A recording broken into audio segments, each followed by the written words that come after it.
But you see, those fossils, they're not only dead things, there are fossils that are said to be millions of years old of animals eating each other millions of years before man, but the Bible says originally they were vegetarian. There are fossils that show evidence of diseases like cancer, but how could that be millions of years before man when God said everything he made at the end of the creation week was very good?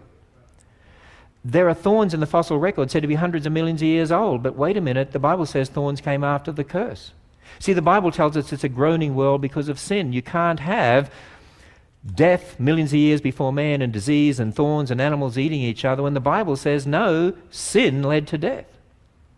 So Ken Ham says fossils can't exist, at least they can't be older than mankind, because God didn't curse man until, of course, after man already existed. This logic, of course, completely accepts the biblical account as 100% true, which is dubious at best. What we have in Genesis, we have 3 chapters of the Bible, 3 short chapters, 3 chapters that you can read faster than you can read the first bit of the Iliad. It's written, at least Genesis chapter 1 is written in poetic fashion. Genesis chapters 2 and 3 seem to follow Babylonian-style myths. At any rate, this is the only occasion in the Bible where we have a talking snake. It is the only occasion in the Bible where we have God setting up the magical fruit stand. This is an occasion where the Bible is unique. The first 11 chapters of Genesis don't follow the plot of the rest of Genesis.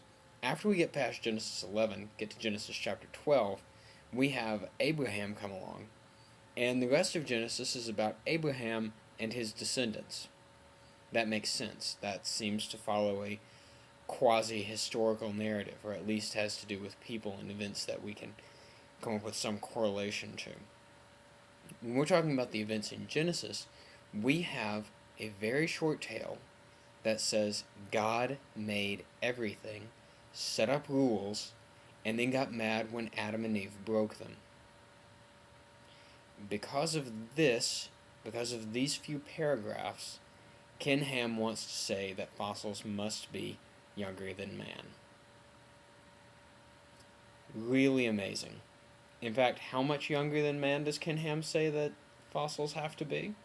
So somehow the fossil record has to be explained after Adam's sin. Noah's flood makes sense of most of your fossil record. Yeah, Noah's flood. Noah's flood comes back, and that's how you want to explain the entire fossil record. That's how you want to explain every fossil that goes all the way back to before the Cambrian, all the way until the present.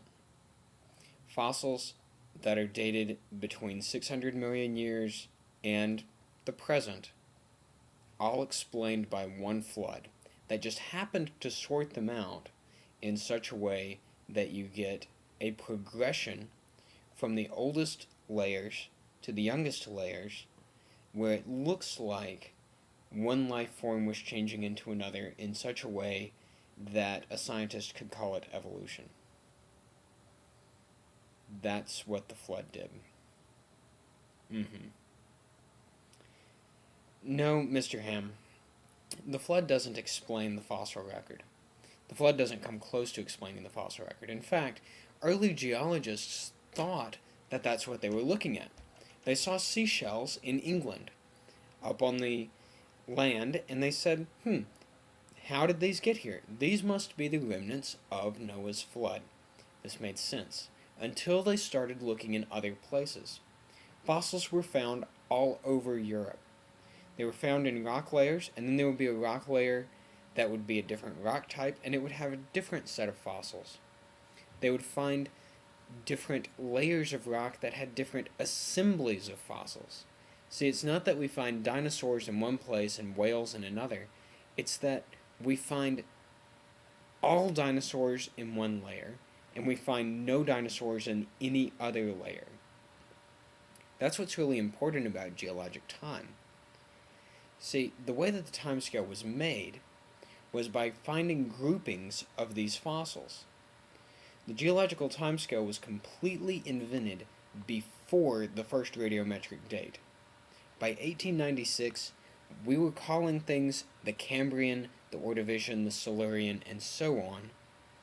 It wasn't until 1905 that we first got a radiometric date on a rock. Here's the thing about radiometric dating. Radiometric dating works by the decay of radioactive isotopes. You take some isotope, like uranium, that has too many neutrons. It becomes unstable.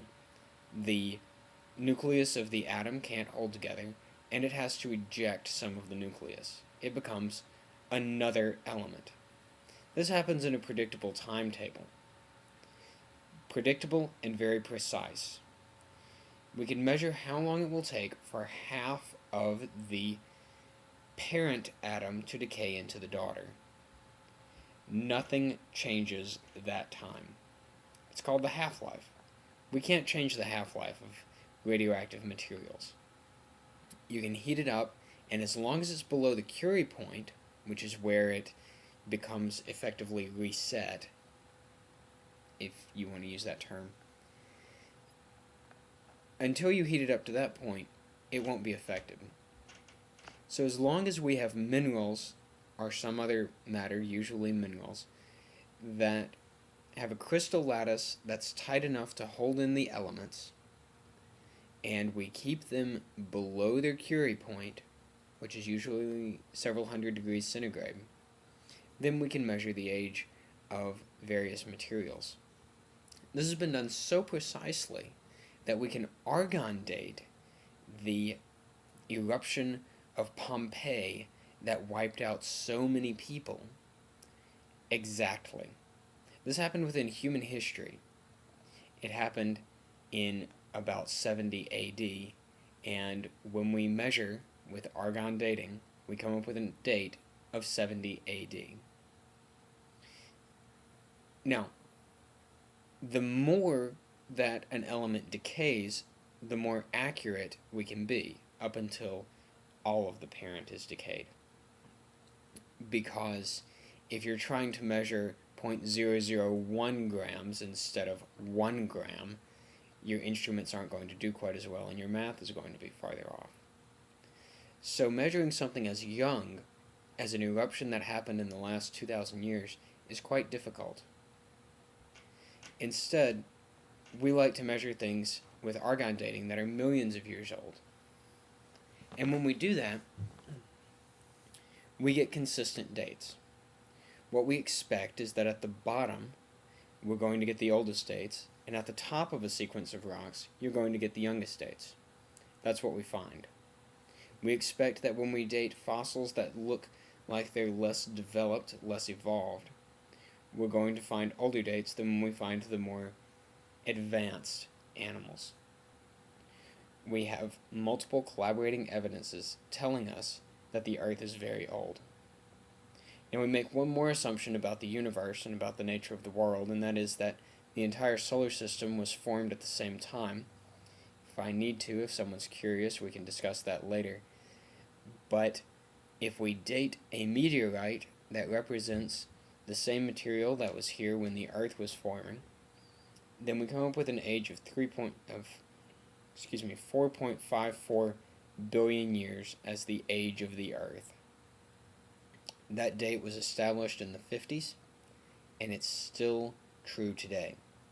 We've tried dating other things to try to get more precise information, to try to correct the date if it's wrong, and all we can do is change it within a few million years. It's a very exact date. When we look at Earth material, we've dated zircons, a particular mineral called a zircon on Earth, up to 4.4 billion years. We have rocks by 3.9 billion years that are still preserved on Earth. By 3 billion years, we're looking at things that look like life. We have carbon layers in the rock that look like algae mats. By 1 billion years, we're talking about having life developed that we would recognize. By 500 million years, the seas are teeming with life that have hard parts. We can date all of this precisely, accurately, repeatably. To deny it is to deny the physical evidence that we have in our hands.